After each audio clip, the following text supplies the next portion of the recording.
Bonjour, bienvenue sur Humain Moderne. Mercredi, Apple a présenté de nouvelles Apple Watch, AirPods Pro et iPhone.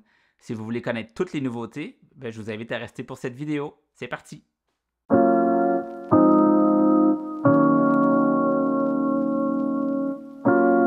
Apple a présenté trois nouveaux modèles d'Apple Watch. La nouvelle Apple Watch SE qui a le même design que le modèle précédent, mais qui va gagner un nouveau processeur, le S8, qui va être à peu près 20% plus rapide que la génération précédente, et une nouvelle fonctionnalité de détection des accidents de voiture.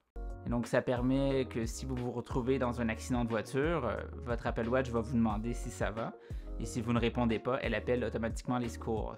Ça ressemble beaucoup à la fonctionnalité de détection des chutes et de chutes en vélo qu'on avait vu sur les modèles précédents, mais cette fonctionnalité-là, elle n'est que pour les nouveaux appareils qui ont été annoncés mercredi. L'Apple Watch Série 8, elle garde le même design que l'Apple Watch Série 7 de l'année dernière et va gagner elle aussi la fonctionnalité de détection des accidents. Elle inclut aussi un thermomètre qui va permettre aux personnes qui veulent suivre leur cycle menstruel d'avoir un suivi plus précis avec détection de l'ovulation. Ça va permettre aussi à quiconque d'avoir un historique de sa température. Cette année, il n'y a pas de modèle Nike spécifique et toutes les Apple Watch SE ou Série 8 pourront être achetées avec un bracelet Apple ou un bracelet Nike et toutes les Apple Watch qui sont compatibles avec WatchOS 9 pourront utiliser les cadrans Nike. Et la vedette de cette présentation de mercredi, la Apple Watch Ultra, qui est un tout nouveau modèle d'Apple Watch qui est destiné aux athlètes de sport extrême. Elle va avoir un nouvel écran plus grand de 49 mm et qui est 2 fois plus brillant que les modèles précédents, donc on aura une meilleure lisibilité en plein soleil. Le boîtier va être fait en titane, donc elle va être plus solide que les autres modèles d'Apple Watch. Et elle va avoir un nouveau bouton sur le côté, le bouton d'action, qui est programmable et donc les utilisateurs vont pouvoir choisir quelle fonctionnalité s'active grâce à ce bouton-là. Et le design de cette Apple Watch-là est conçu pour être manipulable même avec des gants. Elle a un GPS biband qui va permettre d'avoir un suivi de son parcours beaucoup plus précis, même lorsqu'on est dans une ville avec des gratte-ciels ou dans une forêt avec des arbres. Elle a 2 haut-parleurs et 3 microphones pour qu'on entende mieux et qu'on se fasse mieux entendre pendant les appels. Et elle est capable d'émettre un son d'alerte de 86 décibels pour avertir les randonneurs à proximité si on est en danger. Elle a 36 heures d'autonomie par rapport aux 18 heures sur les autres modèles d'Apple Watch. Et ce sera même possible d'avoir 60 heures d'autonomie avec un mode de basse consommation d'énergie qui arrivera plus tard à l'automne. Elle peut fonctionner dans des environnements extrêmes à des températures allant de moins 20 à plus 55 degrés Celsius. Elle peut aller jusqu'à 100 mètres sous l'eau contre 50 mètres pour les autres modèles d'Apple Watch. Elle détecte automatiquement lorsqu'elle est submergée. Elle lance une application qui indique notre profondeur, le temps de plongée et la température de l'eau. Il y a un nouveau cadran Wayfinder qui est conçu pour les expéditions en forêt ou en montagne, qui inclut aussi un mode nuit pour qu'on puisse mieux voir le cadran le soir. J'ai réussi à grosso modo le recréer avec le cadran infographie, mais sans le mode nuit évidemment. Apple a aussi fait un partenariat avec la compagnie Hirsch Outdoors pour créer une application qui va transformer l'Apple Watch en ordinateur de plongée. Et là, je ne serais pas surpris qu'on voit de plus en plus de manufacturiers d'ordinateurs de plongée ou de montres de sportifs créer des applications pour l'Apple Watch, comme on a pu voir il y a quelques années avec les manufacturiers de GPS qui ont créé des applications pour l'iPhone. Il y a aussi 3 nouveaux bracelets qui sont créés pour la randonnée, la course et la plongée. Ils sont aussi compatibles avec les Apple Watch 42, 44 et 45 mm et les bracelets de ces Apple Watch-là peuvent être utilisés avec l'Apple Watch Ultra. Alors les Garmin de ce monde n'ont qu'à bien s'y tenir parce que l'Apple Watch Ultra offre beaucoup plus de fonctionnalités que ces appareils-là à un prix qui est très compétitif.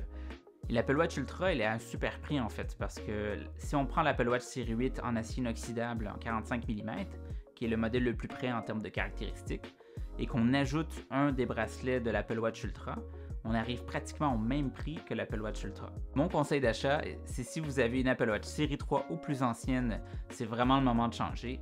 Peu importe le modèle que vous choisirez, ce sera une bonne mise à jour. Si vous avez là entre l'Apple Watch Série 4 et 7, alors là, je crois que ça vaut pas la peine de changer, à moins que vous considériez l'Apple Watch Ultra qui, elle, apporte beaucoup de nouvelles fonctionnalités. Vous pouvez commander les Apple Watch dès maintenant et l'Apple Watch SE et Série 8 seront disponibles le 16 septembre et l'Apple Watch Ultra le 23 septembre. Et voilà les prix dans les différents pays. Apple a aussi présenté un nouveau modèle de ses écouteurs les plus populaires, les AirPods Pro. Ils ont une nouvelle puce H2 qui leur donne une autonomie de 6 heures contre 4 heures et demie pour le modèle précédent. le son sera plus clair et de meilleure qualité, le mode réduction du bruit sera 2 fois plus performant, et le mode transparence va bloquer les sons bruyants et stridents comme de la machinerie lourde ou des cris d'enfants. Il sera aussi possible de contrôler le volume en glissant son doigt vers le haut ou le bas sur la surface de contrôle. Et le nouveau boîtier est équipé d'un haut-parleur pour émettre un son lorsqu'on le perd. Il a aussi une puce H1 pour qu'on puisse le retrouver facilement grâce à son iPhone. Et on va pouvoir même y attacher une lanière pour l'attacher à son poignet ou à son sac.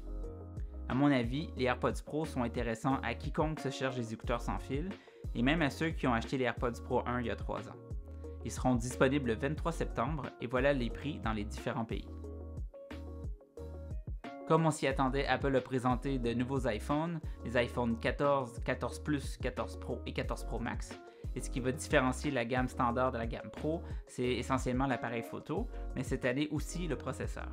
On a droit à une évolution intéressante comme on est habitué à chaque année avec les iPhones. Et cette année, il n'y a pas de modèle mini, donc c'est le iPhone 14 et 14 Plus qui ont les mêmes tailles d'écran que les iPhone 14 Pro et 14 Pro Max. Tous les nouveaux iPhones vont avoir la fonctionnalité de détection des accidents en voiture et ils ont tous la possibilité de pouvoir envoyer des messages d'urgence via le satellite lorsqu'on se retrouve dans un endroit où il n'y a pas de connexion cellulaire. Donc la façon dont ça fonctionne, notre iPhone va nous montrer comment nous positionner afin qu'il puisse se connecter au satellite et nous poser quelques questions afin de connaître notre situation. Si les services d'urgence prennent en charge les SMS, Apple va leur envoyer les messages directement, mais s'ils ne prennent en charge que les appels audio, Apple va les appeler de notre part pour leur transmettre les informations. Ce service fonctionne aux États-Unis et au Canada à tous les gens qui ont un iPhone 14. Donc, même si vous êtes européen et que vous venez en vacances au Canada, par exemple, vous pourrez utiliser ce service. Tous les nouveaux iPhones ont 1 heure d'autonomie supplémentaire par rapport au modèle qu'ils remplacent et ils ont tous une nouvelle fonctionnalité de stabilisation vidéo améliorée. Et tous les nouveaux iPhones ont une nouvelle caméra frontale qui inclut un mode autofocus. L'iPhone 14 et 14 Plus ont le même processeur que le 13 Pro Max de l'année dernière. Les iPhone 14 Pro et 14 Pro Max ont le nouveau processeur A16 et c'est le premier processeur de tous les processeurs Apple à être conçu grâce au procédé 4 nanomètres. Donc ça permet de créer des processeurs plus performants et qui consomment moins d'énergie. Les iPhone 14 et 14 Plus ont un nouveau capteur photo qui va produire de plus belles photos avec plus de couleurs et une meilleure captation de la lumière et qui sont environ 2 fois plus performants en situation de basse luminosité. Les iPhone 14 Pro et 14 Pro Max ont eux aussi de nouveaux capteurs photo et le capteur principal est maintenant de 48 mégapixels, ce qui permet de créer des photos qui incluent encore plus de détails et qui ont une meilleure reproduction des couleurs et qui sont encore plus performants que les iPhone 14 en situation de basse luminosité. Et pour ceux qui capturent leurs photos en mode RAW, les fichiers seront de 48 mégapixels, ce qui va donner une meilleure flexibilité lors de la retouche photo en post-production. Le nouvel écran de l'iPhone 14 Pro et 14 Pro Max est 2 fois plus brillant que le modèle précédent, ce qui donne une meilleure lisibilité en plein soleil.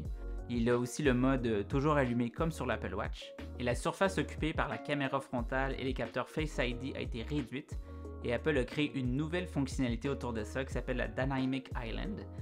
Cette fonctionnalité donnera l'illusion que l'espace autour de la caméra s'agrandira pour afficher certaines notifications. Les applications pourront aussi y afficher de l'information, comme la musique qui est en train de jouer, les résultats sportifs ou un minuteur. C'est une évolution importante de comment on interagit avec son iPhone et j'ai vraiment hâte de voir ce que les développeurs d'applications vont faire avec ça.